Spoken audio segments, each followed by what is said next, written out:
Ross went and spoke to Alex and had a man-to-man.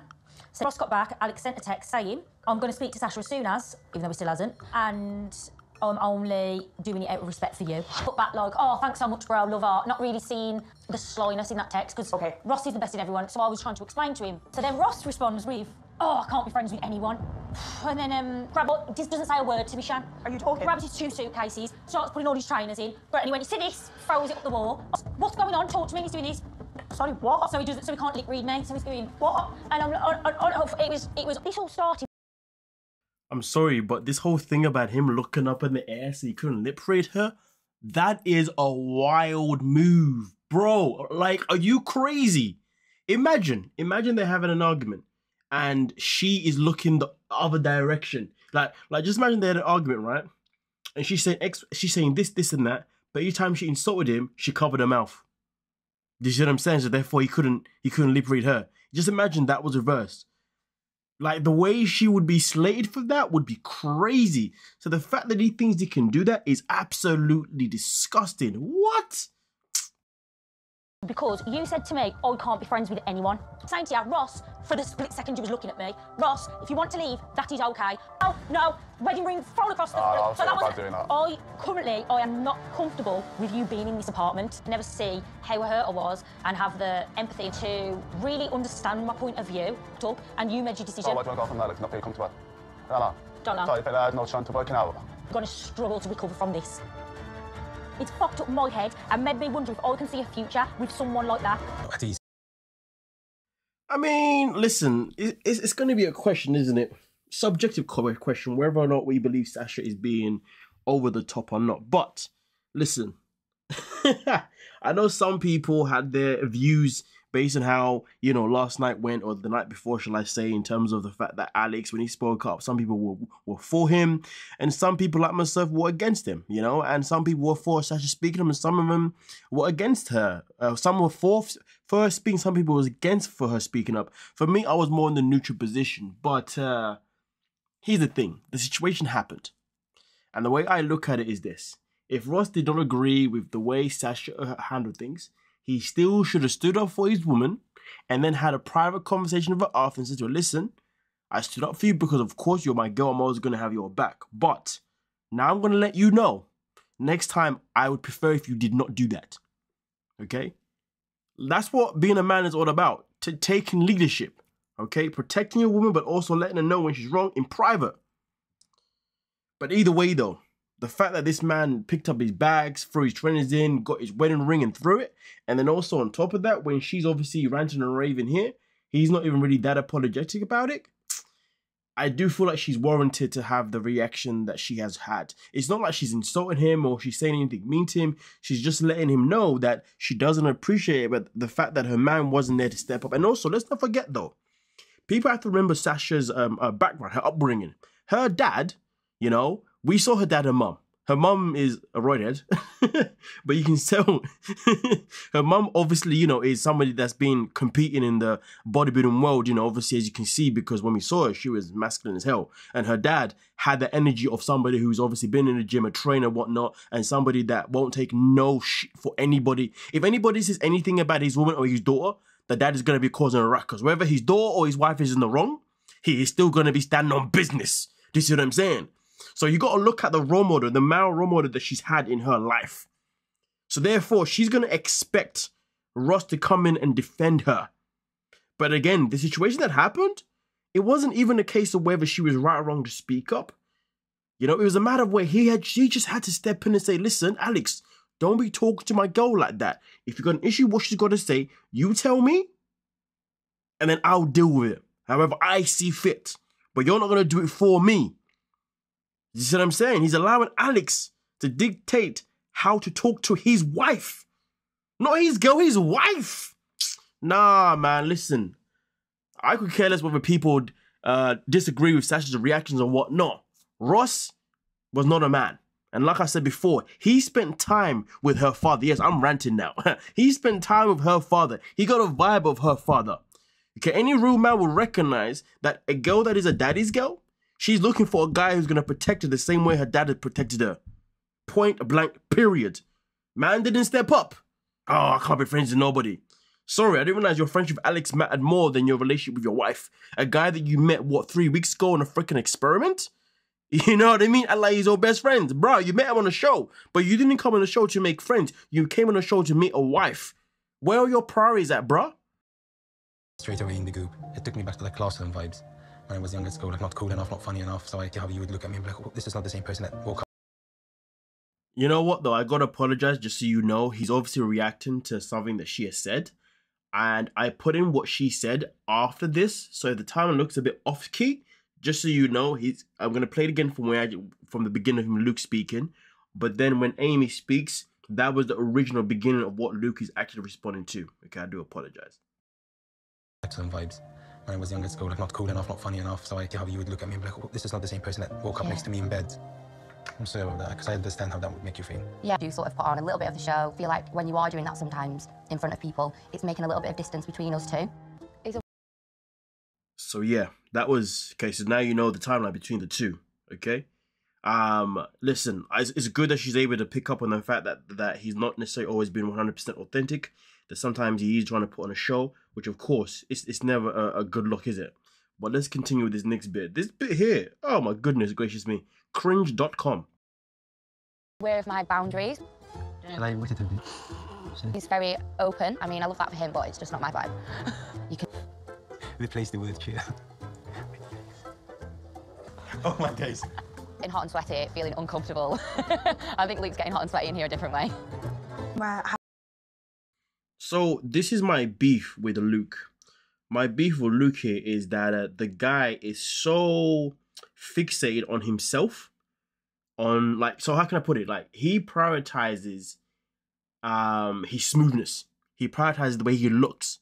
So he believes because he looks a certain type of way and because he speaks a certain type of way, that's always going to be more than enough to sway a woman to want him the way he wants to be wanted. This is what I'm saying.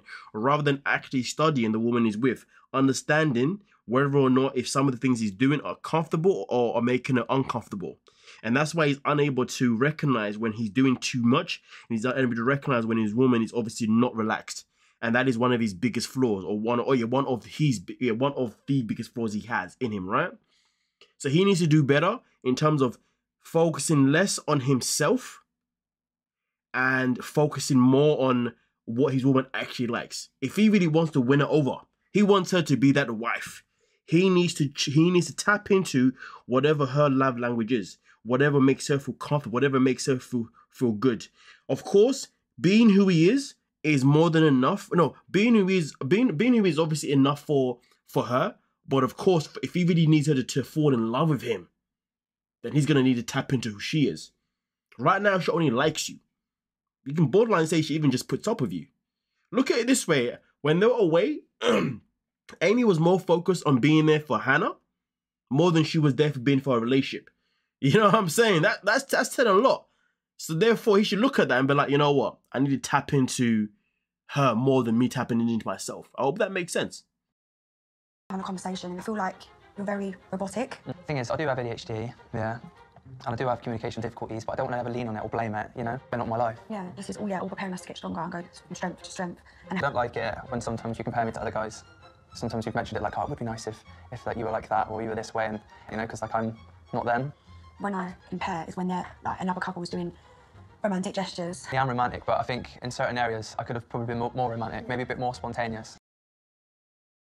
If you need your guy or your girl to be more romantic or to be however you want them to be, you do not use comparison to get your point across. Comparison is a horrible thing. Look at the world that we live in, okay? So many people live their relationships comparing their relationship to somebody else's, you know? You could be with your girl and she could be like, oh, look, you know our friend Danny over there and his girl Danielle? Double D. Sorry for that. Anyway, you see how he's always doing this, she's always taking him out, blah, blah, blah, blah, and you ain't doing this for me? That's not how you do it. You don't bring in comparison. Because people, we live in there where people are just comparing. Social media be one of the worst places where people be comparing all the time, okay? So the reality is this. If she wants to get a point across, just have a conversation, tell him about it, tell him what you want, tell him the things that you feel like are missing, whatever it is you need to say that you want to get off your chest, you say it. If it registers to him, he will then make the action. If it doesn't register to the point where he makes action, then you know that he may not be the guy for you. It may not be. But using comparison, that's not going to make a man want to actually do better for you personally. You know what I mean? Like, a man's man isn't going to want to do better, to be honest with you. Okay? A fool will do better, but he won't do better in terms of the fact it will be long term. He'll do better because it's like, okay, I've just got to prove that I'm better than the people you're saying he just has to prove that he's better than the people you're comparing it to. But a real man, if you tell him you're comparing, he's gonna leave. He should leave, or he's gonna put you in your place and tell you that, hey, don't compare. If you want something from me, you tell me. We have a conversation about it, and then we can see what we can do about it. But if you're comparing me, I'm gonna leave because I'm not about this competitive BS. Now, I get it. From the other perspective, it may not be seen as that.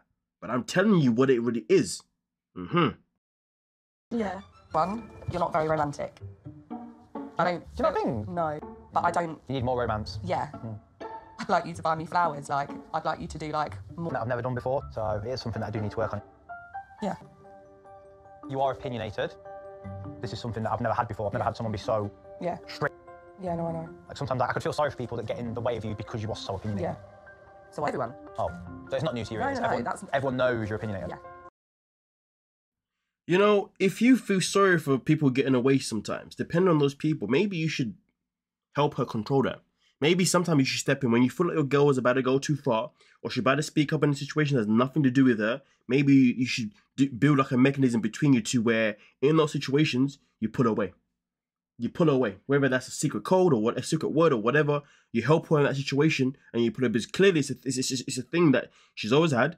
Clearly never cared to stop it, okay? But it's one of those things where you don't want her to be speaking out of turn when it comes to maybe one of your friends or your family members or anyone that you care about. So maybe you should work on how you can help her not do that, and help her kind of, you know, only be opinionated when it's necessary and not when it's not necessary. Because why? If you are comfortable being with somebody who's so opinionated, bro, understand this. Well, the question you have to ask yourself is that, when are you going to breathe? Okay, that's not healthy. It can be healthy, but it's not healthy if you have no boundaries. Opinionated people need boundaries. Give her those boundaries. I mean, I get it. Maybe you feel, oh, it's not my responsibility. But sometimes when you get with someone, who we are as a person, but when we get together with somebody else, we're meant to put our personalities together and help each other balance each other out and support each other in certain areas that maybe we struggle with. Do you see what I'm saying? That's not called baggage. That's just called molding each other together. Do you see what I'm saying? Yeah. That's cool then, because you are very opinionated. I mean, the most was, like, after the commitment ceremony, he said to me, what's wrong with you? And I said, I'm really missing my children, Alex, like... And he just went, fuck this, can't be asked for this, and walked off. He knows that your kids are your life. Yeah. And if he's with you, he's with your kids. Yeah. And she's missing the kids too. I think she's kind of dealt with it quite well up until now. Do you know what I mean? Because I think anyone who's in here with kids... Me? I cannot relate to what she's feeling right now. I don't have those fatherly instincts. I'm just feeling down about the kids and stuff, but the reason I wanted to speak to you is I'm going home today. Listen to me, I need to have some time to think. Kind of thrown you slightly, so where's your head at now? I mean, I haven't messaged her or anything because I'm just thinking you're the one that's chosen to spend time away from me. So You should be the one to maybe reach out. if I wanted space from somebody, I'd take my space, and when I'm ready to talk to him, I'm going to go talk to him. You shouldn't have to tell him that he needs to come and comfort me when I've said that I'm upset and I feel a bit shit. Do you miss having her there? Do you miss her doing things for you? Do you miss... About her? But it's, do you care about her enough? Yeah. That's the question. Me and Holly are good, you know, everything's there, but... Me and Alex are just not getting on. I'm going to go home. I need some space. Get me out of here. Get me out of here. I mean, listen, at the end of the day, you know, Polly was making good points. She was making very good points. But Alex wasn't caring about answering those questions properly. He just kept saying, yeah, me and Holly are good. But he's not asking the question, do you care about her? Yeah, we're good. Like, he's not answering nothing. He's just saying things. But he knows who he's talking about. He knows if he says certain things to Polly's going to run snitching to Holly. You see what I'm saying? So in reality, what I am processing from this, in my opinion, personally, he's basically saying, I really don't, it's not that deep for him. He doesn't really care about her that much. It's whatever. And if he did care about her, trust me when I tell you, he wouldn't need to have to seek this type of advice from Polly. Because I'm telling you, Alex knows. He knows how to treat a woman. He's not oblivious to it. He may be a douchebag, but he's not oblivious to it. I promise you now. So he knows that if he did care about her and he wanted her, he would be all up in her right now, saying, "Hey, baby, what's going on? Hey, da da da da da da." The fact that he's not doing it is by choice. Don't tell me otherwise. I'm telling you now. If he knows how to make her feel so good in her own skin, trust me, he knows how to also make her feel like she's wanted. And he's doing this because he knows he doesn't give a damn. Tell me otherwise. Moment, I don't think I like you enough to be able to do that. Trying to be more emotionally vulnerable and relaxing and trying to show him that side of me, but difficult to say that I can completely let go because... In love, you've got to let those guards down and have that person who you want to rely on. Emma told me clearly tonight that I'm not it. To learn this, even if Emma and I don't make it work, there are things I need to learn about how I can build intimacy and get her so that whoever I might be dating doesn't think he's standing off, he doesn't fancy me. But yeah, we won't talk about this because we'll talk about the two of you. Yeah, okay, sorry. It's difficult to know where my feelings are at. Making comments like practicing intimacy for a future girlfriend. Let's keep it a buck. Let's keep it a buck, man. Listen, these two, if I see these, I mean, I don't want to see these two putting in a stay at the next ceremony. Their relationship is done. They never had one to begin with. It felt like maybe there was a little bit of hope for them to kind of go somewhere, but it's evident that that hope, yeah, it's dead. It's been dead for weeks now. Just leave, please. Just leave. You save us all from watching this miserable relationship. This relationship that has such a dead end. How can he sit there and say, "Oh, I want to learn to be better when it comes to intimacy for my next freaking partner"? Who says that? Who says that to his wife? Are you crazy? Yeah, okay. Oh my days. And she already said anyway, made it abundantly clear that she's not at a place where she can even trust him anyway to be how she needs to be. And they've been together for how long now? Come on, get out of here. It's not always sunshine and rainbows, though, is it? We do have a very, very, very good connection. But even after a day, like, my headspace is still pretty much the same as it was yesterday. And I've got to be myself in this experiment. This is what it's all about. I'm going to keep it a buck with Kieran and, what's her name? Kieran and Christina. Now listen, for a while, it seemed as if their relationship was solid. When in reality, there was obviously things in the relationship that obviously wasn't shown because Kieran was keeping himself hush-hush. And I'm going to keep it simple. He needs to leave. It's that simple. It's really that simple. If you don't know why, like, what's going on? Okay, I'll tell you. Okay, I'll tell you, because I guess that's my responsibility. It's not one of those things where I can have a conversation with my friends and be like, listen, he needs to leave, and then that's it. Here's the thing, okay? The matter of the fact is, when I'm looking at this situation between these two, he doesn't know if he wants to be with someone with PMDD. So for me personally, the longer he stays in this relationship, this experiment, whatever you want to call it, okay, trying to figure out whether or not he can be with someone like her, he's basically wasting her time. Because if he ends up saying, you know what, I can't do it, he's wasted her time. Because, you know, he would have put her in a position where she's just waiting around for him. It is not fair or healthy to be put in a position where you're waiting around for someone, not knowing what's going to happen. And if that person says, oh, it's not going to work, like, she could have been off elsewhere, potentially making a bond with someone else or something. You see what I'm saying? And I just feel like for someone like her, who's been through an experience of people always coming in her life and then leaving because of her PMDD, and therefore she's always expecting the worst, you might as well just put her out of her misery right now of expecting the worst. Why prolong it? I'm just saying, if he's on a case where he's still unsure, he's better off leaving, because he can't afford to be in a case where he's like, I do have feelings for her, but you know what I'm saying? Like, like it won't be fair if he drives her over the edge. If he really cares about her that much, make a choice now. But make a choice you know you're going to be okay with. You know what I'm saying? That's just my opinion. I'm out. Peace.